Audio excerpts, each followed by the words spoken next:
नमस्कार, टीवी 9 देख रहे हैं आप। मैं हूं आपके साथ शिवम। विधानसभा सत्र के बाद भागलपुर लौटे भागलपुर विधायक अजीत शर्मा आज हमारे साथ हैं बातचीत करने के लिए। बिहार की राजनीति में बहुत कुछ चल रहा है, बहुत तरह की बयानबाजी भी सामने आ रही है। इन सभी को लेकर एक एक करके सवाल करेंगे इनसे। पहले तो स्वागत है आपका टीवी 9 पे। आपको भी नमस्कार। देखिए, पप्पू यादव ने सीधे तौर पर कांग्रेस को नसीहत दी है कि अगर आगामी चुनाव में आप लोग अकेले लड़ते हैं तो आप लोगों के लिए काफी अच्छा होगा। क्या कहिएगा इस पे? पहली बात की नसीहत किसी को नहीं देना चाहिए। कांग्रेस पार्टी देश की सबसे बड़ी पार्टी है। भारतवर्ष को आजाद कराने से लेकर जो भी विकास हुआ है देश में वो कांग्रेस पार्टी ने किया है। इसको मैं बताऊं कि अगर उनको कुछ बोलना है, हालांकि उनकी पत्नी धर्म पत्नी तो कांग्रेस में है ही, राज्यसभा सांसद है। अभी ये भी कांग्रेस में आना चाहते हैं। अब इस सिस्टम क्या करेगी? देखिए, कांग्रेस पार्टी का जो भी निर्णय होता है, हमारे आदरणीय राष्ट्रीय अध्यक्ष खड़गे साहब हैं, हमारे नेता आदरणीय राहुल गांधी जी हैं, मैडम सोनिया गांधी जी हैं, ये लोग मिलकर तय करेंगे क्या करना है। इंडिया गठबंधन अभी बना है। लोकसभा चुनाव में हम लोग सब मिलजुल के चुनाव लड़े हैं और अब वो कह रहे हैं कि विधानसभा में अकेले कांग्रेस को लड़ना चाहिए। ये निर्णय हमारे आदरणीय खड़गे साहब, आदरणीय राहुल गांधी, मैडम सोनिया गांधी लेंगी कि हमको अकेले जाना है या इंडिया गठबंधन में चुनाव लड़ना है। निर्णय तो जरूर वही लेगी, लेकिन आपके हिसाब से क्या होना चाहिए? अगर अकेले लड़ते हैं तो क्या सचमुच फायदा होने वाला है कांग्रेस को या फिर नुकसान होगा? नहीं, गांधी हर पार्टी का वो निर्णय होता है कि आज जो देश का हालत है और जो बिहार की हालत है, बिहार में महंगाई पूरे देश में है, बिहार में भी है। बिहार एक गरीब राज्य है, तो बिहार में सबसे पहले कि ये जो भारतीय जनता पार्टी सत्ता में है उसको पहले कैसे उखाड़ फेंकें। उसके लिए हम लोगों को कांग्रेस का संगठन जो हम भी चुनाव लड़े लोकसभा का, हमने देखा कि संगठन थोड़ा हम लोग को और मजबूत बनाना है। अगर सीट जीतना है तो पहले हम लोग आके booth level committee, panchayat level में कमेटी बनाए, प्रखंड में कमेटी बनाए। जो हम लोग का थोड़ा सा वर्कर्स में कमी है, वर्कर्स को मोटिवेट करने की जरूरत है। पहले हम लोग खुद को मोटिवेट हो और जनता के बीच जाएं, और जनता का निर्णय सर्वोपरि है। लेकिन अभी अकेले लड़ना है कि साथ में लड़ना, यह निर्णय खड़गे साहब, आदरणीय राहुल गांधी लेंगे। लेकिन अकेले भी अगर कांग्रेस लड़ती है, निश्चित तौर पर सबसे अधिक सीट जीत के विधानसभा में कांग्रेस पार्टी जीतेगी। चलिए ठीक है। अजीत शर्मा जी, प्रशांत किशोर की पार्टी अब आने वाली है चुनाव में, हर विधानसभा सीट पर उम्मीदवार उतारने की बात कर रहे हैं। क्या आप लोगों को भी डर लग रहा है क्या उनसे? डर किस बात का लगेगा? हर व्यक्ति को अपना पार्टी फ्लोट करने का अधिकार है। ये लोकतंत्र में, संविधान में अधिकार प्राप्त है। प्रशांत किशोर जी सभी राजनीतिक दल, चाहे वो भारतीय जनता पार्टी हो, कांग्रेस हो, जदयू हो, ममता दीदी हो, सबका उन्होंने पार्टी के लिए काम किया है। आज उनकी इच्छा हो गई कि हम चुनाव लड़ें। अब वो क्यों इच्छा हुई है वो तो वो बताएंगे। देखिए, जनता वोट देती है जिताने के लिए। प्रशांत किशोर जी ने अभी क्या काम किया है बिहार और देश के लिए, जनता उनको वोट देगी।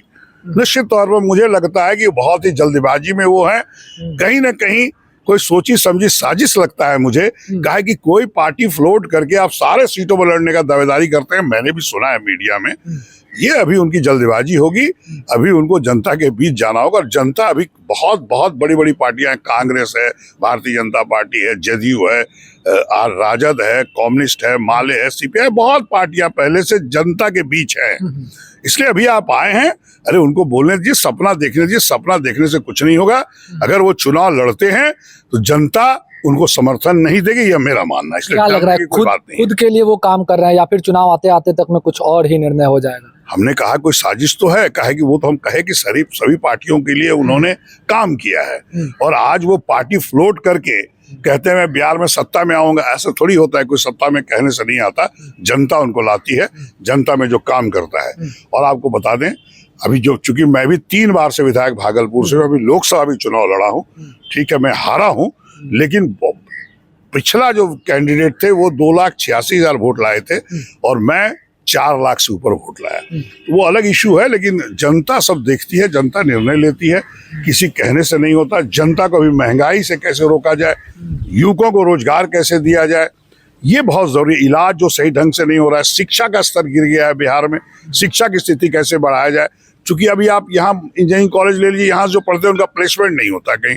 अब बच्चियां जो हमें गार्जियन लोग बोलते हैं कि हम लोग बाहर पढ़ाते हैं, भुवनेश्वर, बॉम्बे, सब जगह बाहर पढ़ाने लगे, बेंगलोर, क्योंकि वहाँ प्लेसमेंट मिलता है। पहले तो सरकार को ये देखना है, जो वोट देता है आपको धूप में खड़ा होके, पहले उसकी सुविधा देखिए, शिक्षा के स्तर में बढ़ोतरी करिए, उनका प्लेसमेंट हो, रोजगार मिले, महंगाई को रोकिए। और जो गरीब लोग हैं उनका वृद्धा पेंशन, विधवा पेंशन देखिए सबको सही ढंग से नहीं मिल रहा है। बड़ी दिक्कतें हैं लोगों को, जो उनको आवास मिलना चाहिए, जिनका घर नहीं है उनको मिलना चाहिए, बहुत सारी कमियां हैं। इसलिए अभी उस पर ध्यान देना है। पार्टी जो भी आता है उसका स्वागत है, आइए, लेकिन बिहार की जनता का काम करिए। नीतीश सरकार को लगातार झटका लग रहा है आरक्षण का कोटा को लेके, इस पर क्या कुछ कहना है आपका? अब हाई कोर्ट ने, फिर सुप्रीम कोर्ट ने भी अब फटकार लगा दी। देखिए, ऐसा है कि कोई फटकार नहीं है इसमें, तो ये साफ है कि वो आरक्षण जो है वो ठीक है, लेकिन उसमें कहा गया है कि जो क्रीमी लेयर है, जो किसी परिवार में एक व्यक्ति को मिल गया है तो सेकंड लाइनअप को नहीं मिलना चाहिए, ताकि सभी परिवार को आरक्षण का फायदा हो। हम अभी पूरा जाने नहीं है इसको, लेकिन जहां तक हमने थोड़ा बहुत सुना है, अभी कोई उनको झटका नहीं लगा है।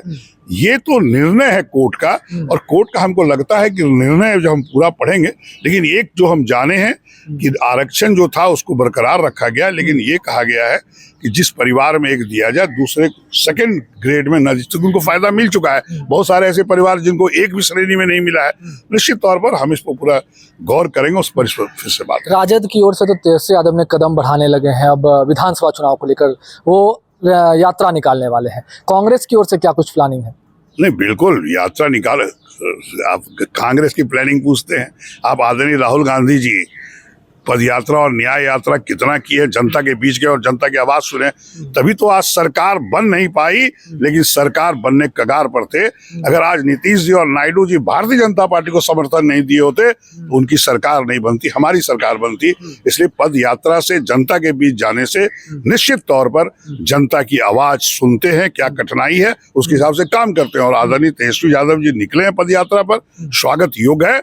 पद यात्रा के साथ साथ वो सभी जनता से सभी गांव में मिलें, और जो उनका दिखते हो उसको निश्चित रूप से, वो इंडिया गठबंधन में हम लोग के साथ है। कांग्रेस भी पहले भी यात्रा की है, यहाँ भी बिहार में भी यात्रा हुआ है। फिर जरूरत पड़ेगी तो हम लोग सारे विधायक ने प्लान किया है कि हम लोग सभी जगह विधानसभा में हर गांव जाके जो दिखते हैं उसको समझेंगे। पहले भी समझ के हमने आवाज सदन में उठाया है, लेकिन और भी कोई दिखते हैं वो करके फिर से सदन में आवाज उठाएंगे और उनके लिए काम करेंगे। बहुत बहुत धन्यवाद। तो हमारे साथ थे पूर्व सीएलपी लीडर कांग्रेस के अजीत शर्मा जी, वर्तमान में विधायक हैं, और अब इनका साफ तौर पे कहना है कि पप्पू यादव के बयान को लेकर कहा कि किसी को नसीहत नहीं देनी चाहिए। कांग्रेस पार्टी देश में पहले से ही बहुत बड़ी पार्टी है। साथ ही साथ प्रशांत किशोर के नए पार्टी गठन को लेकर कहा कि वो जल्दबाजी कर रहे हैं, और इनकी इस जल्दबाजी के पीछे जरूर कोई ना कोई साजिश करता है। भागलपुर से ATV9 के लिए मैं शिवम।